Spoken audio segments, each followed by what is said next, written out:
दिव्य नौका की यात्रा और भगवान मत्स्य का पहला उपदेश। ओम नमो भगवते वासुदेवाय। नमस्कार। पिछले भाग में आपने देखा कि महाप्रलय शुरू हो चुका था। चारों ओर जल ही जल था। राजा सत्यव्रत, सप्तऋषि और जीवन को बचाने वाले बीज उस विशाल नौका में सुरक्षित थे।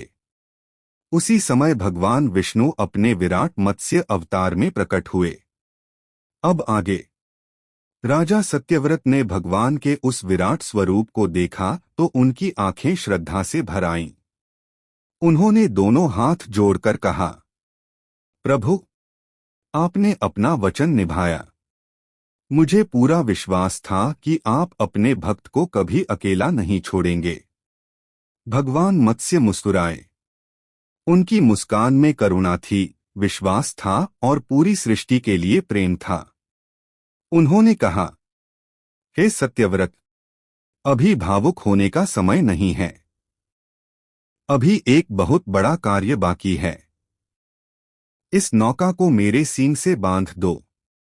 जब तक मैं साथ हूं, इस नौका का कोई कुछ नहीं बिगाड़ सकता।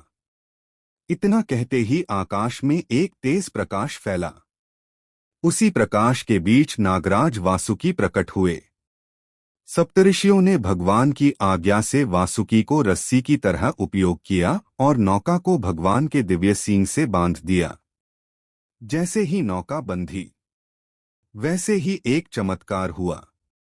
जो समुद्र कुछ क्षण पहले प्रचंड लहरों से गरज रहा था, वही समुद्र अब भगवान के सामने शांत होने लगा।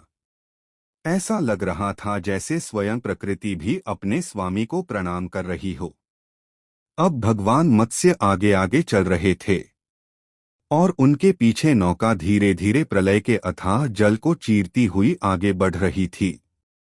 राजा सत्यव्रत बार बार भगवान को देख रहे थे।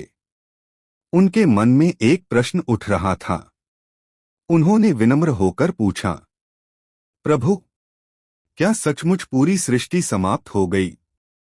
भगवान ने बड़े प्रेम से उत्तर दिया, नहीं राजन, सृष्टि कभी समाप्त नहीं होती। जिस प्रकार रात के बाद सुबह आती है, उसी प्रकार हर प्रलय के बाद नई सृष्टि का जन्म होता है। परिवर्तन ही प्रकृति का नियम है। जो इसे समझ लेता है, वह कभी किसी परिवर्तन से नहीं डरता। भगवान की बातें सुनकर सप्तऋषि ध्यान में लीन हो गए।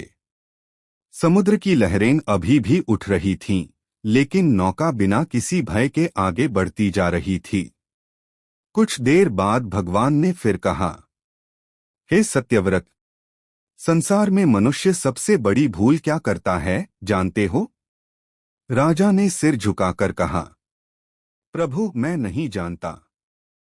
प्रभु, मैं नहीं जानता। कृपया मुझे बताइए।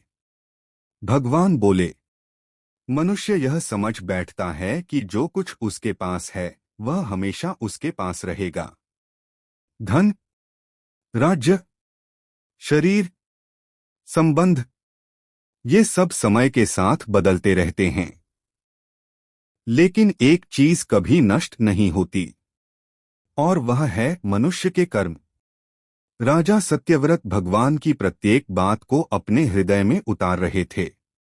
भगवान आगे बोले, याद रखना राजन, जब मनुष्य धर्म के मार्ग पर चलता है, सत्य बोलता है, दूसरों की सहायता करता है और अहंकार छोड़ देता है, तब मैं स्वयं उसकी रक्षा करता हूं। यह सुनकर सप्तऋषियों ने भगवान को प्रणाम किया।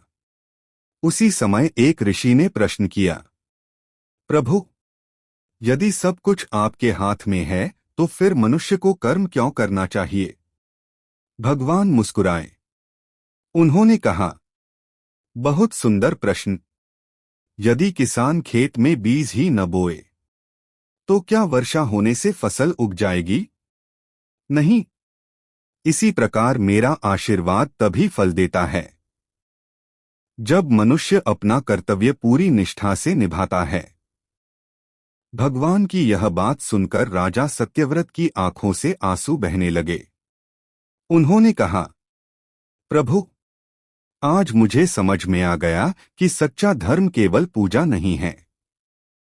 धर्म है सत्य बोलना, कर्तव्य निभाना और हर परिस्थिति में आपका स्मरण करना। भगवान ने प्रसन्न होकर कहा, यही सबसे बड़ा ज्ञान है राजन। इसी बीच समुद्र की गहराइयों से एक अजीब सी गर्जना सुनाई दी। पूरा समुद्र कांप उठा, नौका भी हल्की सी डगमगाई। राजा सत्यव्रत घबरा गए।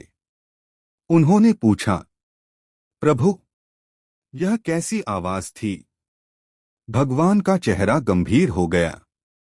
उन्होंने समुद्र की गहराइयों की ओर देखते हुए कहा, राजन, यह केवल महाप्रलय नहीं है, ज्ञान पर भी संकट आने वाला है। एक भयानक असुर वेदों पर अपनी बुरी नजर गड़ाए बैठा है। यदि वेद सुरक्षित नहीं रहे तो नई सृष्टि अज्ञान के अंधकार में डूब जाएगी। भगवान के ये शब्द सुनते ही सप्तऋषि भी चिंतित हो गए। अब प्रश्न यह था, वह असुर कौन था? वह वेदों को क्यों चुराना चाहता था? और क्या भगवान मत्स्य उसे रोक पाएंगे? इसी रोमांचक कथा को जानेंगे अगले भाग मत्स्य पुराण भाग 3C में।